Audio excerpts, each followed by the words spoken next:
Buenos días, chicos.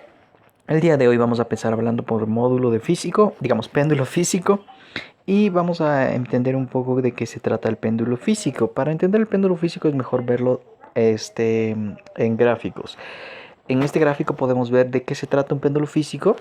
Quiero que vean ustedes, esta de aquí es una varilla. Imagínense usted una varilla sólida, rígida, la cual está colgando un disco sólido.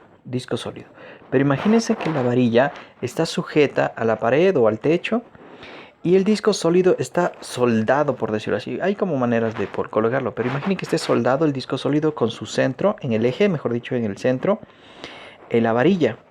Entonces, si yo giro este disco hacia un lado, cualquiera que este sea, para el un lado o para el otro, cualquiera que este sea, lo que va a generar es que un momento de torsión en la varilla, imaginen que esta es la varilla.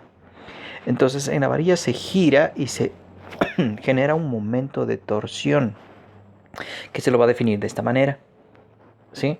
Entonces, si este momento de torsión se gira en la varilla, entonces veremos que cuando yo suelte, va a generar un movimiento de esta naturaleza.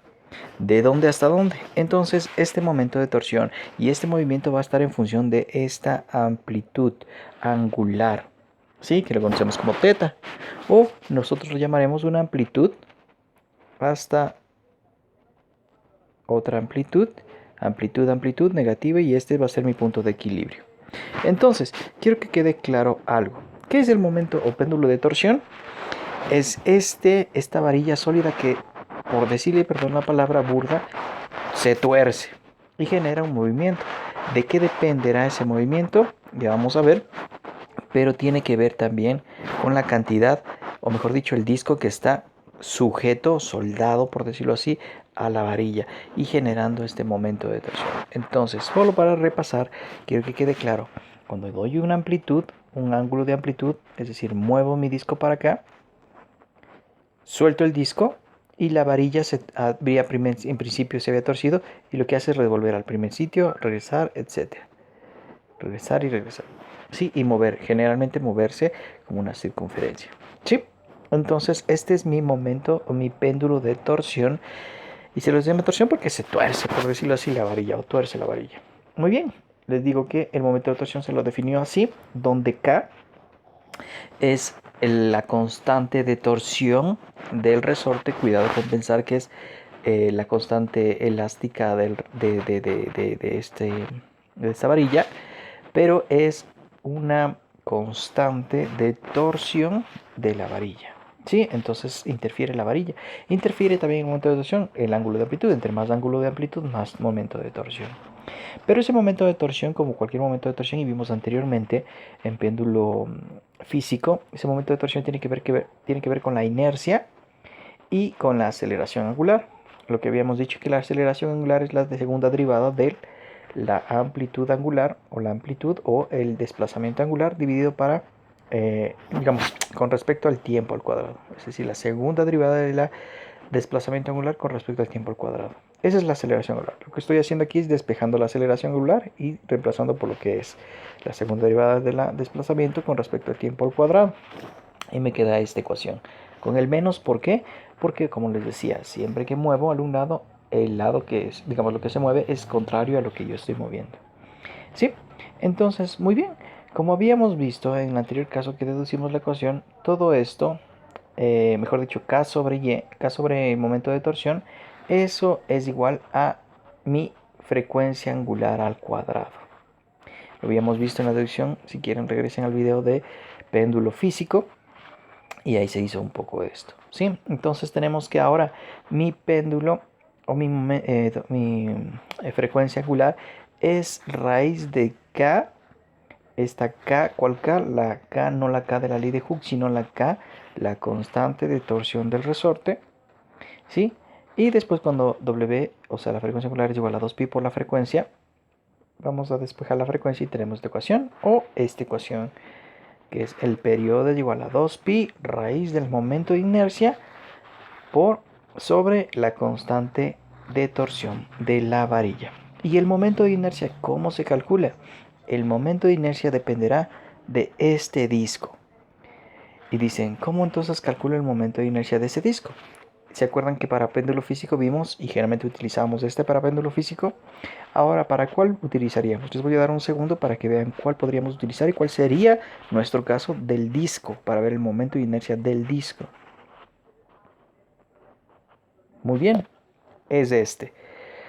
Entonces, se lo llama cilindro sólido. Obviamente el disco es más pequeño, la altura del disco, del cilindro, pero pues sigue siendo un cilindro sólido.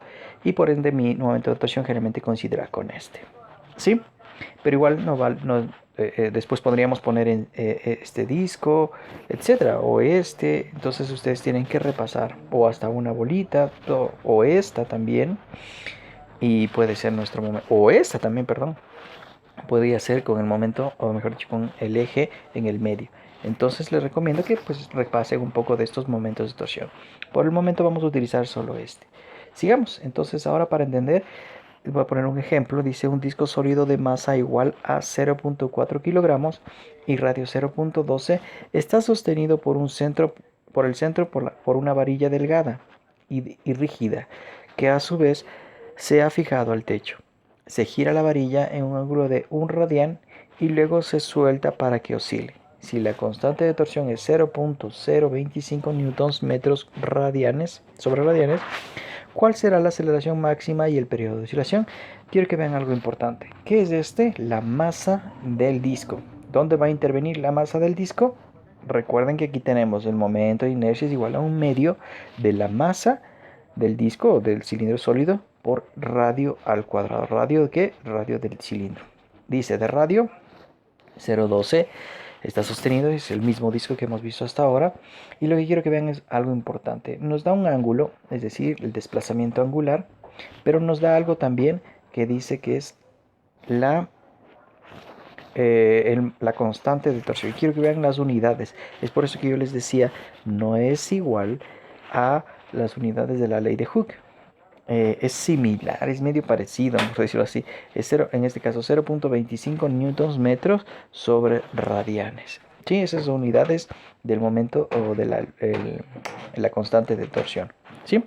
Entonces ahora sí calculamos nuestro momento de inercia con la ecuación que ya habíamos visto antes. Ponemos la masa, el radio al cuadrado y tenemos nuestro momento de inercia. Luego, habíamos dicho que la aceleración angular es igual a esto. Tenemos nuestro K, tenemos nuestro ángulo en radianes y tenemos nuestro momento de inercia. Calculamos y tenemos este resultado. La pregunta sería, aquí si pongo el ángulo en radianes, lógico, porque nuestro constante está en radianes. Para que se vaya esta con el ángulo de radianes, ustedes tienen que poner en radianes. Entonces, primera observación. ¿Sí? Entonces no es difícil, en este caso hemos de aplicaciones de fórmulas, en la clase veremos un poco más de ejercicios. Muy bien chicos, les agradezco y nos vemos la próxima clase.